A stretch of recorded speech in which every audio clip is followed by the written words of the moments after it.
चारों दिशाओं में केवल एक ही आवाज गूंज रही थी, मारो। गोलियों की बौछार, मिसाइलों की गर्जना और चीखों से कांपती धरती। वो युद्ध नहीं था, वो नरसंहार था। इतना रक्त बह चुका था कि नदियां लाल हो चुकी थी।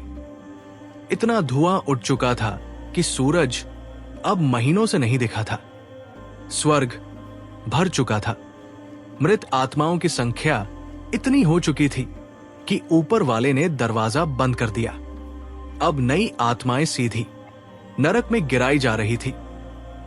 और फिर एक गुप्त बंकर में एक आदेश जारी हुआ। ऐसे हथियार की जरूरत है जो एक बार बने और फिर बिना रुके तब तक चले जब तक युद्ध जीत न लिया जाए। एक अंतिम अस्त्र जो सब कुछ समाप्त कर दे।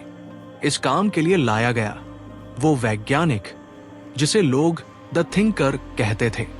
चुप, सनकी और बेहद खतरनाक दिमाग। उसे बंकर के सबसे नीचे एक अंधेरी दमघोंटू प्रयोगशाला में बंद कर दिया गया। वहां कोई दरवाजा बाहर की तरफ नहीं खुलता था, बस एक घड़ी जो लगातार टकटक कर रही थी, जैसे समय की मौत भी पास हो। वो दिन रात पिघलते लोहों, अजीब रसायनों और जले हुए सर्किट्स के बीच कुछ बना रहा था, लेकिन बार बार कुछ अधूरा रह जाता। हर असफलता के साथ दीवारों से एक आवाज आती, तेरा समय समाप्त हो रहा है, अंतिम अस्त्र बनाना ही होगा। धीरे धीरे वो सोना भूल गया, खाना छोड़ दिया, चेहरे की त्वचा काली पड़ गई, आंखें खोखली हो गई। अब वो इंसान नहीं, प्रयोग बन चुका था।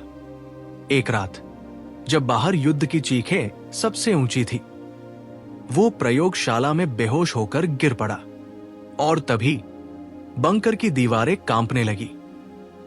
एक कड़ाके की बिजली गिरी, पर वो बिजली मशीनों पर नहीं, उसके दिमाग पर गिरी। उसने देखा एक अंधेरे प्रकाश में एक आकृति उभरती है। वो कोई देवी नहीं थी, वो ज्ञान की आत्मा थी, मगर जिंदा नहीं, मृत विचारों का भूत। उसकी आवाज हवा में नहीं, सीधे दिमाग में गूंजी। तू जिन हथियारों को खोज रहा है वे बाहर नहीं, तेरे भीतर है। ज्ञान, विचार, सोचने की शक्ति, यही है अंतिम अस्त्र। लेकिन याद रख, ज्ञान जितना उजाला है उतना ही अंधकार भी। जिस दिन इंसान ने ज्ञान को हथियार बना लिया, उसी दिन युद्ध बंद तो होंगे, लेकिन सोचने वाले लोग भी खत्म हो सकते हैं। वो आकृति धीमे से उसकी तरफ झुकी और हाथ में एक किताब थमा दी, काली किताब जिसमें लिखा था अंतिम अस्त्र, शिक्षा। और तभी एक जोर की आवाज हुई और वैज्ञानिक की आंख खुल गई। उसकी मेज से उसकी पुरानी डायरी गिर चुकी थी, जिसमें उसने कभी लिखी थी अपनी सबसे खतरनाक थ्योरी। अगर विचारों को संगठित किया जाए तो वे बम से बड़ा धमाका कर सकते हैं। उसने डायरी उठाई और बस मुस्कुराया। अब वो हथियार नहीं बनाएगा, अब वो शिक्षक बनेगा, लेकिन ऐसा शिक्षक जो सोचने वालों को उठाएगा और बाकी सबको खामोश कर देगा।